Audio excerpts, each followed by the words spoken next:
By now, you probably have already heard of this character right here, Dress Hina. Now, she is going to be one of the strongest character in Blue Archive. Alright, extremely broken, and ideally, you want to be saving for her. And in this particular video, I'm going to show you guys the roadmap and hopefully help you guys to plan to try to get Dress Hina along the way. Now, if you are new, however, you might want to consider saving for Himari. She's coming really soon, and she's going to appear alongside with Swimsuit Amy. So we're going to talk about all these characters and hopefully give you guys a better idea on who is going to be better for you. Alright, let's jump into it.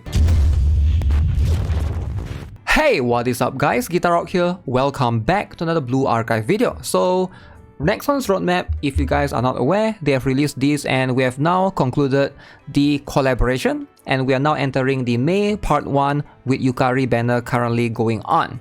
Now this is all going to go away soon. Next week onwards, we're going to have a new character, two new characters actually, for Kikyo and Renji. Now these two characters are going to be very prevalent in the meta. However, if you are new, you don't really need to pull for them. They are strong in particular to tackle the Kurokage raids coming very soon. Now that's going to be, I believe, somewhere next month. They haven't made that announcement yet, but Kikyo is going to be the better character between these two, in case you guys are wondering. So let's look at the roadmap then and look at what they are capable of, and then we're going to jump into more details as time goes. Now we're going to focus a little bit more about after Kikyo and Renji. I do think that these two characters, they are going to be decent, and if you are a veteran player, Kikyo is going to be a very good one. However, right after Kikyo and Renji's banner ends, we're going to have a new character, Swimsuit Amy, alright, alongside with Himari rerun. Now Himari is known as one of the best character to reroll for in Blue Archive alongside with Akko. So these two are going to be, extremely free to play friendly for new players in the game. So what makes Himari extremely exceptional is her ability to give cost regeneration. Now alongside with that, Himari also is one of the strongest attack buffer in the game. As you can see, this is a lot of attack percent increase, right? So 105% for one ally. So she can hyper buff a character for you to be able to tackle down bosses, especially in raids. For Blue Archive, you can basically borrow a student from your club or from your friend's character. So you can basically borrow a damage dealer, and then you build your own Akko and Himari, try to buff them and do as much damage as you can, hopefully climb in the ranks. And she is just a very versatile support. Like I would say, in almost every single raid, you are going to be able to use her. If you guys are new to Blue Archive, damage dealers are going to be harder to build because you're going to need multiple different elements. You're going to need the red ones, which is the explosive type. You're going to need the blue ones, which is the mystic type, and then you're going to need the yellow ones, which is the piercing type, right? And then there's also the purple ones that came out recently. But with supports, it's going to be much more efficient for new players because you can build them and they can be used in every single raid. So therefore, as a new player, my advice is to get Himari. Himari is going to be very strong. Hopefully, if you have Akko alongside with that, you can try to reroll, get both Akko and Himari. I do think it's going to be a little bit hard, but if you are really interested in, this is the banner that you want to save for. Now, alongside with Himari, we also have Swimsuit Amy. So what is Swimsuit Amy capable of? So let's have a brief look at what her ability is. As you can see, she moves allies within the circular area to a specified location, and she's going to give them shield, and then this is going to heal them and increase their attack. So 12.6% attack buff, not too bad. Alright, so every 45 seconds, she can also increase attack speed of 4 allies by up to 21%. So attack speed increase is not bad, and she is all about the attack speed buff of a character. Now I do think that Swimsuit Amy is going to be a very interesting character. However, she's definitely going to be more niche for veteran players. Now if you are pulling right here, so Amy and Himari, they are both going to share the same banner. That means if you get Himari, let's say within 150 pulls. Alright, you want to get Amy. The PT in this game is going to be 200, so you want to do like 50 more pulls to get Amy. You can do that, right? So it is going to be efficient for a lot of new players if you can get both, depending on your luck, right? If you get Himari within 10, then I probably wouldn't go all the way to PT, because the PT is 200 just to get Swimsuit Amy, unless you really like her design. Now, we are not sure what's going to happen after. I believe Global already has both Sumair and Amy already. So this is the regular Amy, not the Swimsuit Amy. So most likely this is going to be a different category of characters altogether. Now what comes after Himari and Amy is going to be the characters that a lot of you guys have known Blue Archive for. The Bunny characters. Alright, so this consists of Bunny Neru, Bunny Karin, Bunny Asuna, and Bunny Akane. Now, Asuna Bunny and Akane Bunny Girl, these two characters are available in the standard banner. Now, if you are looking to pull the limited Bunny characters, which is Bunny Karin and Bunny Neru, now's your chance. Alright, so they're gonna appear right after the Himari and Swimsuit Amy. Now, here's my personal opinion. I don't think Bunny Karin and Bunny Neru are meta. They are not really needed that much anymore, sadly.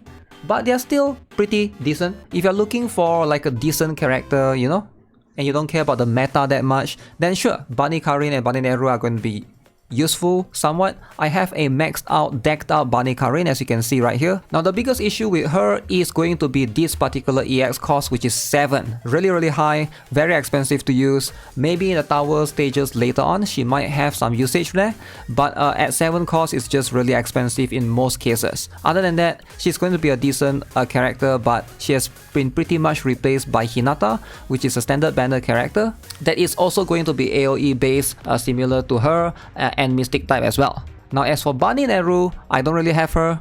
She's going to be much more specialized in PvP and a few other certain areas where she can deploy a shield and then deal damage in the circular area. So she's somewhat of a decent offensive tank. However, like, you know, most tanks, you want them to like defend for you. You want them to survive rather than being offensive and doing damage. So similar to the regular Neru, she's going to be much more niche. Can still be used occasionally here and there, but I would say extremely niche of a character. So if you are looking for collection, these two are going to be limited and they do come back maybe like once a year. So think carefully if you want to pull for them for collection. If not, they're not that meta, so you can probably skip for them. Now right after the bunnies, we're gonna have the camping characters, and that's gonna be Camping Hare and Camping Kotama. Now this one, we need to talk a little bit about this, right? Because both Camping Hare and Camping Kotama are going to be a standard banner character. However, if you're looking to get either of them, they can be used later on in the tower content that's exclusive to JP for now, but global is going to have that. So let's talk about one of them first, which is the Hare Camping. So Hare Camping is going to be a little bit of a unique character. 2 cost EX, she increased attack of other ally by up to 80%, which is insane. Additionally, give self 5 freshly roasted sweet potatoes. So this is going to be a decent attack percent buff right here. That's quite a lot for 2 costs. Very cool. Every 50 seconds also increase attack in a circular area by 24%. And of course, when attacking an enemy while holding freshly roasted sweet potatoes, deal 98% of attack as additional damage. So that's going to be pretty good. Very good buffer right there. She is going to be a striker unit. Now if you are looking for a striker buffer, perhaps she's going to be one of the few characters that can do that. Now Kotama Camping. So what is she capable of? So she's going to be a penetration and a heavy type. I believe she's going to be harder to use compared to Hare because of her 6 cost. And she does damage to one enemy and inflict confusion as well for 11 seconds. So if you think about it, she is similar to the collaboration character Misaki. Confusion is going to be something that you will see across these two characters, right? Outside of that, she doesn't really do anything in particular. Increase attack of other ally by 11% and also deal additional damage for the attack. So overall, you can see right here, these two characters, I wouldn't say they are bad, but they are not limited. So for me personally, I would advise to skip them. But if you love the design of the camping characters, you can definitely consider pulling for them. But we're definitely going to have a rerun because there are more than just 2 camping characters in the story.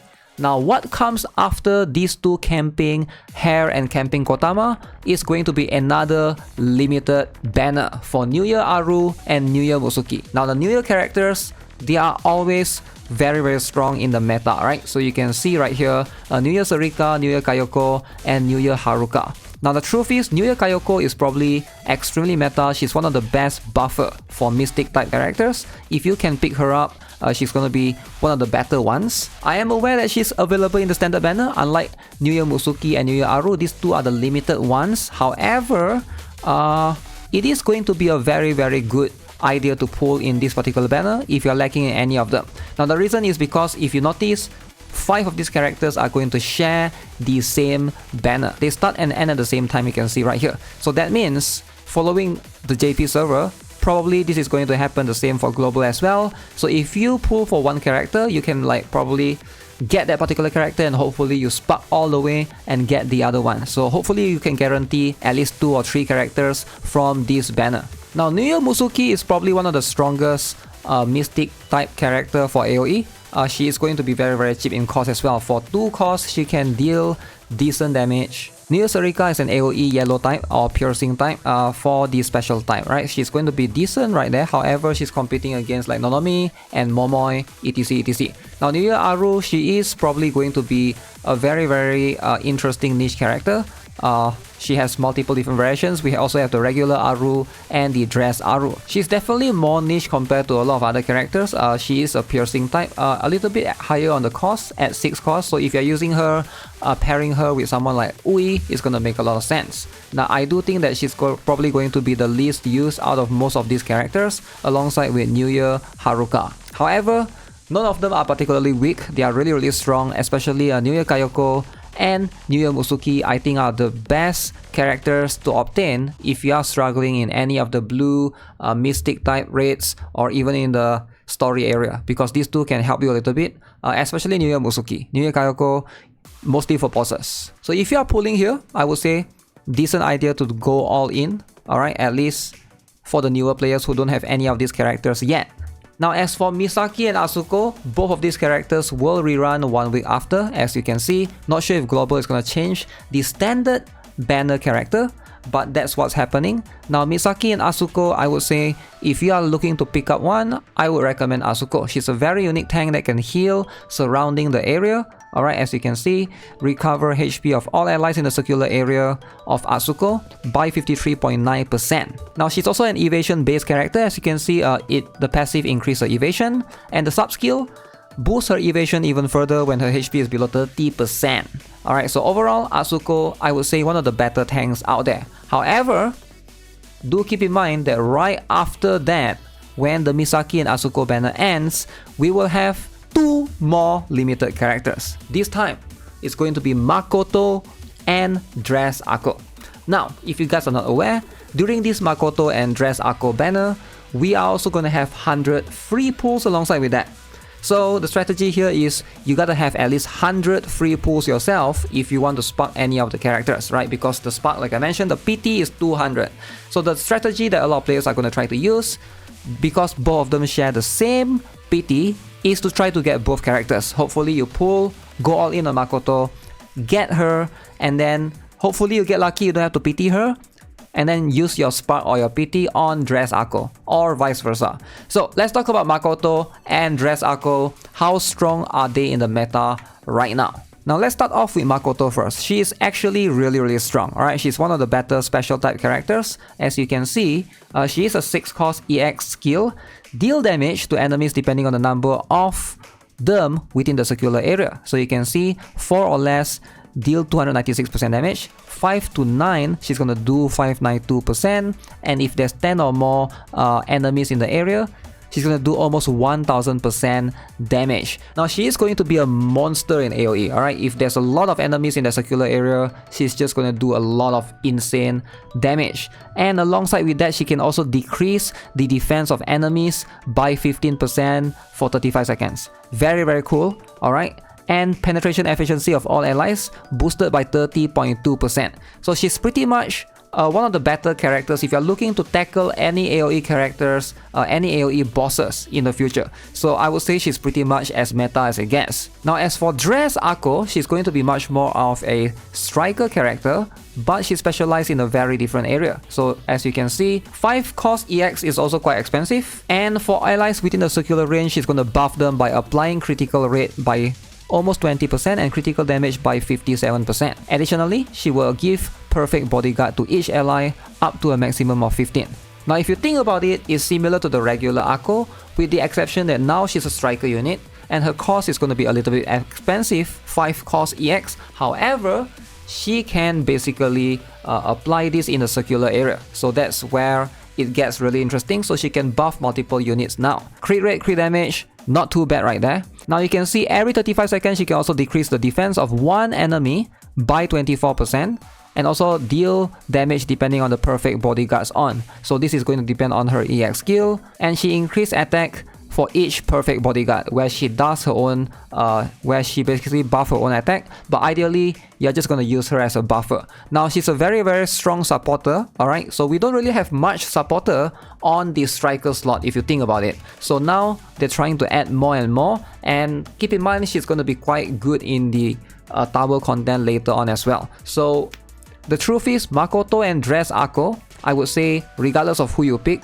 they are both really strong, depending on who you're trying to get. Ideally, you want to get both, but if you can only pick one, I'm probably leaning towards Dress Ako just because of the niche that she has in terms of being like a striker support, which I believe is harder to replace for the time being. Now Makoto is going to be really strong, but I do think that she's competing against a lot of other piercing type yellow damage dealers as well. So there's that. And right after the Dress Ako and the Makoto, right? Keep in mind, this is where the 100 free pulls is happening. So you're gonna get your 100 free pulls right here. So once the 100 free pulls ends, this is where... Oh, I forgot to mention the Makoto and Dress Ako.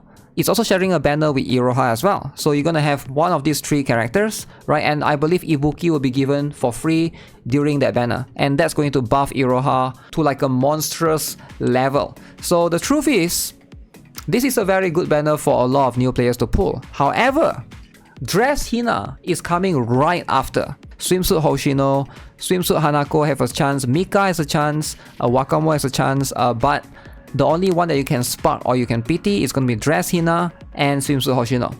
Now, this is where we need to talk a little bit more seriously. Alright, Dress Hina is extremely strong. She's a really strong, potent character. And this is going to be a 6% banner. So ideally, it is going to be a very tight one. So if you pull here, make sure you have enough for this particular banner as well, especially those of you who do not have Swimsuit Hoshino yet. You want to try to get both of these characters, alright? Try to get Dress Hina and try and get, PT all the way for Swimsuit Hoshino. You have to get her, man. These two characters are going to be so broken. Now, Dress Hina by far is the strongest explosive type character. She is going to replace any single DPS damage dealer, single target for bosses. Alright, she's going to be the first character to do that. So her role is similar to Mika. If you have a boss that's like red type, you're going to use Dress Hina. If it's yellow type, you're going to use Mika. But you can see she has a very complicated skill. So let me try to explain briefly what she does. So her ability is 6 costs. So when you activate this 6 costs, she will enter a different stance for 10 seconds. So in this stance, she can perform multiple attacks. So she can fire 3 shots, as you can see. Each shot costs 0 cost. So basically, like, think of her like not as a 6 cost character, but rather as a 2 cost character, because all of these shots that she fire is going to equivalent of the total of cost here. So basically, it's like, 6 divided by 3 is more like a 2 cost kind of character, which is still really strong. So what she does is she's gonna fire 618% damage to enemies in a straight line. So it's quite similar to Haruna if you guys have seen that before, but she pierces through. And damage is reduced depending on how many enemies are in the line. Now the first 2 shots go up to 618%, but the third shot, it goes up to 1288%, which is just insane. Alright, so again, if you are just hitting one single target, one boss, she is going to do insane damage. Now at the beginning of the combat, she can also increase her explosive efficiency by 64%. And also her accuracy can only be used 1 time per battle, obviously. And then increase her attack and critical rate as well. And then while she's in concentrated fire stance, her explosive efficiency increase and she gains immunity to taunt status. So you cannot taunt her whatsoever. So she's just an insanely broken DPS, the strongest explosive type character in the game. Alright, so you have to get Dress Hina no matter what. Now, something that I get asked a lot is for new players. Since we're top up to Dress Hina, should you try to get Himari? I would say yes. I still think that you should be able to save enough for Dress Hina if that is going to be your focus. Alright, if you don't care about collecting any of the bunny girls, alright, So try your best to get Himari and then hopefully get Swimsuit Amy along the way. If you can get these two, would be nice, right? If not, just get Himari, she should be your focus, and then start saving all the way.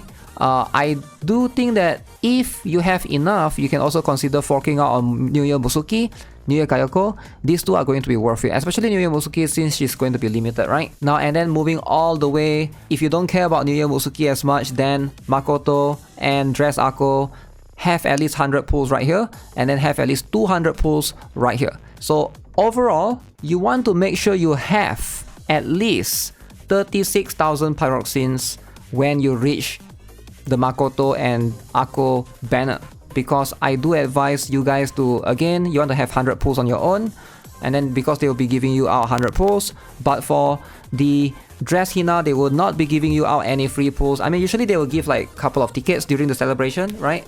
But make sure you have at least 24,000 for that particular one. So if you start saving after Himari, you need to make sure you have 36,000 pyroxenes to be safe. Alright, this is ideally the best saving plan that I can come up with for the time being.